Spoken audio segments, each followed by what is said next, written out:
Hello mga ka-Province Life, magandang araw. Ngayon nga ay magbabitamins tayo sa ating mga alagang manok, native chicken at saka sa mga Rhode Island Red natin at saka sa mga Shamu. Ngayon nga ibabitamins natin, first time po nating magturok ng vitamins sa ating mga alagang manok.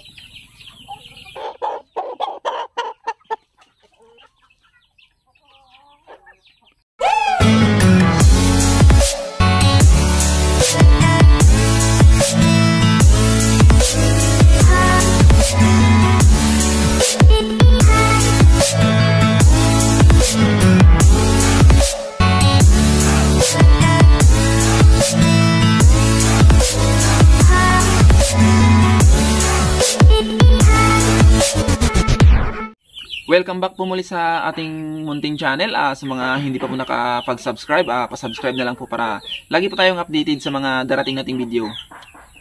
Ito ngang Black Australorp natin ay tuloy-tuloy pa rin yung pangingitlog niya. May 7 na siyang itlog. Yung 10 unang itlog niya ay pinalimlim na natin sa mga native chicken natin.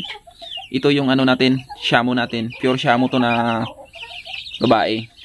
Yan, napakaganda. Yan yung mga Black Australorp natin. Ayun nga, at parami yung itlog niya. Meron na naman siyang 7 itlog. Naghahanap pa tayo ng paglalagyan kung saan natin ipapalimlim. 2, 4, 6, 8, 8 na pala. 18 na yung itlog niya, dire-diretso po yung pangingitlog niya. Ito na nga yung pure Australian Shamu natin. Napisa na nga yung mga itlog niya. Nandyan yung anak niya sa loob. Dalawa nga lang yung anak niya. Dalawa lang yung napisa niya.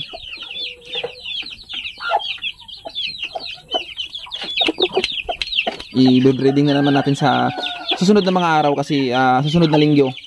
Ihiwalay na natin yung anak niya sa mga susunod na araw. Kasi 4 na araw na ata tong napisa.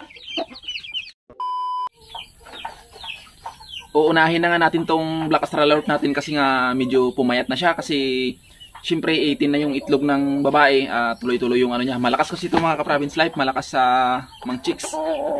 Kaso nga lang nag-iisa lang yung partner niya pero 18 na yung itlog, napakadami na yon. Nung nakaraang mga buwan ay nangitlog siya ng 9 plus ngayon ay 18 na naman kaya tuloy-tuloy yung pangingitlog niya mga Province Life. Pinahinga natin to ng 2 linggo bago binalik. Yun na yung 18 na itlog niya. Kaya ngayon ay ibabitamins natin. Siya ang unahin natin.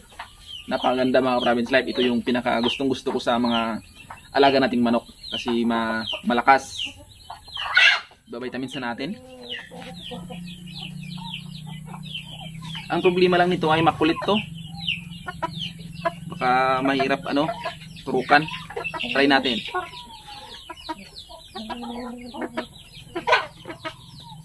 1 ml po yung ituturok natin mga ka-Province Life.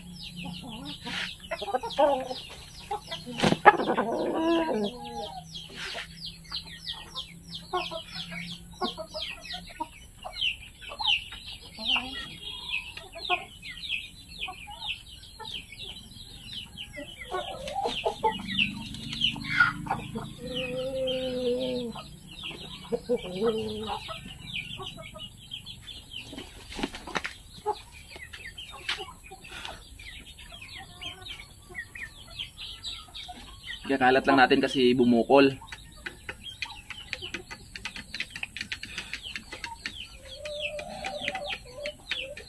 Good na.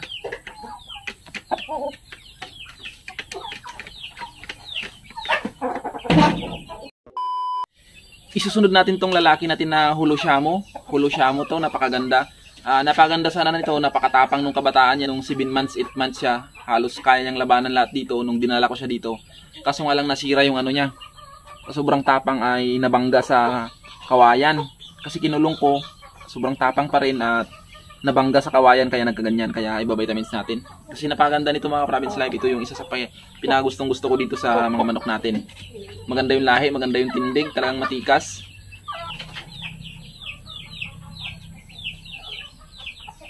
Ang tigas ng balat, matigas.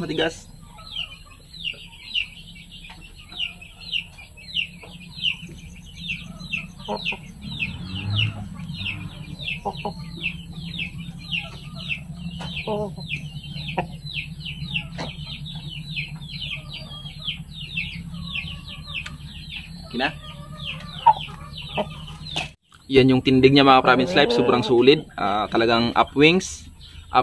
Kaso nga lang hindi siya ganong lumaki nung nasira yung ano niya, yung itong ano niya. Nasira kasi kaya hindi gano siyang lumaki nung 7 months, 8 months siya, dun siya nagkaganyan. Kaya hindi na siya ganong lumaki. Kasi po talagang ano, pumayat to siya ng mga ilang buwan. 2 buwan ata nang halos hindi kumain kasi masakit yung ano niya, kasi nasira talaga. Ang isusunod natin ay yung pure shamo natin na pure white.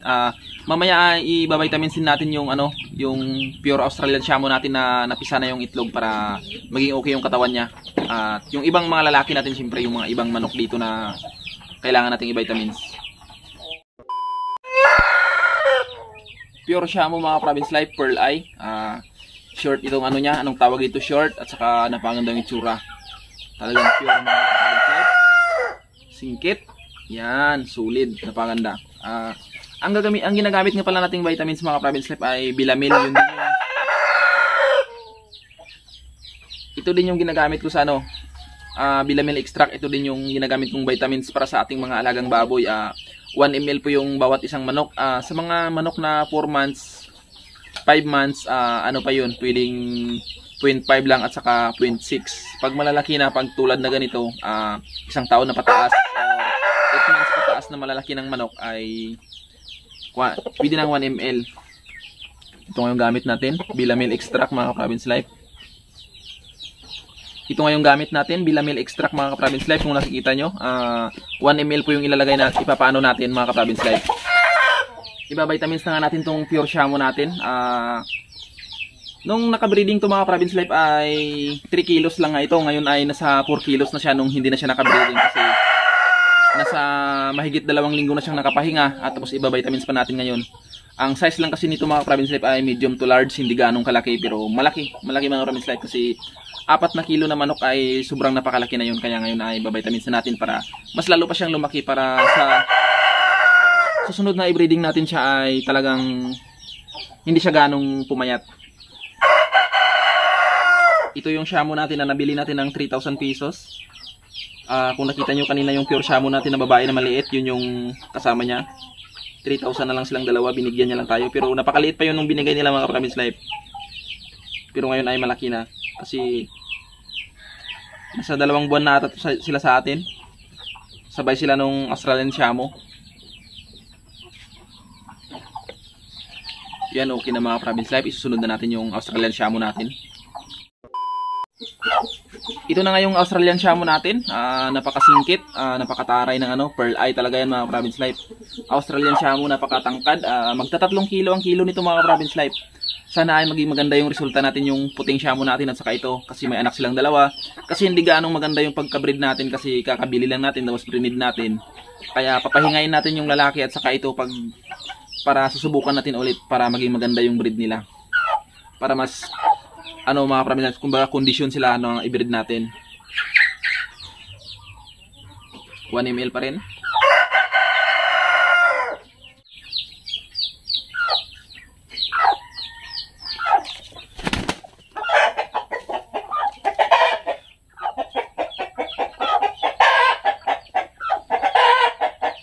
Napakaganda mga province life, napakalaking manok to.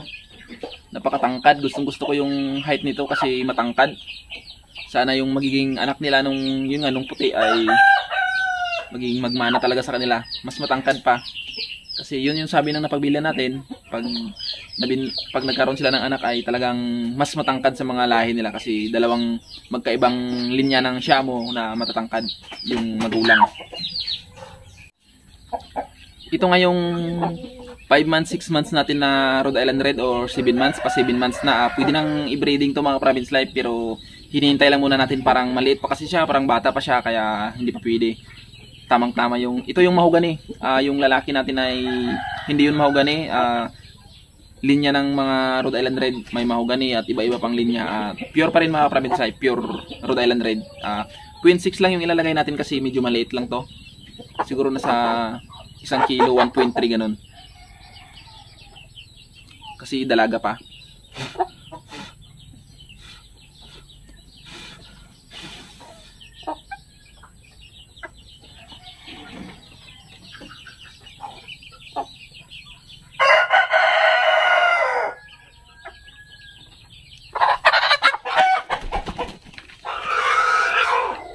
nakawala. Ito na nga yung magiging partner ng mga province life. Yan, napaganda rin, sulit na sulit din, kaso nga bata pa, nasa 8 months pa. Naka-crossbreed lang muna sila sa ano ngayon sa mga hulo natin, kasi nga nagdadalaga pa lang yung ano natin, babae natin, kaya vitamins din natin 1 ml din. Mga province life, sa mga may kakilala na mapagbibilihan sana ng incubator, hindi talaga kasi naglilimlim yung ano namin, yung Black Australorp namin, at saka baka talagang hindi rin maglilimlim tong Rhode Island Red natin, kaya kailangan na mapagbilhan ng automatic incubator, yung medyo mura lang sana. Kasi yung kaibigan ko nakabili siya ng 2.8 sa Cagayan de Oro sa incubator ng masa, pero wala mo nang available ngayon. Sana ay may kilala tayo dyan mga province life na mapagbibilhan lang muna natin ng ano ngayon, incubator natin, para mas mabilis natin maparami itong mga alaga natin na ganitong klaseng manok, kasi nga hindi talaga naglilimlim. Kaya sa mga may kakilala dyan mga province life, sana ay makabili tayo. Sa mga may kakilala, ma-recommend nila sa atin na pwede natin mapagbilhan ng incubator para sa ating mga itlog ng manok. Yun nga mga ka-province life, tapos na nating i-vitamins yung mga alaga nating manok. Maraming salamat mga province life. Yun nga yun, sana ay makabili tayo ng incubator para mas mapabibilis natin maparami tong Rhode Island Red natin, Black Australorp, at saka may BPR na tayo para mas maparami pa natin, at saka yung mga Shamo natin para mas mapabilis lang mga province life. Yung mga native natin ay okay na sila lang yung maglimlim, okay na yun. Itong mga bago lang, itong mga ganitong klaseng manok lang natin yung kailangan nating i-incubate, para sana ay makabili tayo ng incubator. Yun nga mga ka-province life, parami na po tayo, parami na po yung subscribers natin, mga viewers natin, yung mga sumusuporta. Maraming salamat po sa walang sawang sumusuporta, sa mga subscribers, sa mga silent viewers natin na laging nandyan, tahimik lang, at saka sa mga OFW natin na walang sawang sumusuporta, sa mga laging nagko-comment na nagugustuhan nila yung ginagawa natin. Maraming salamat po mga ka-province life.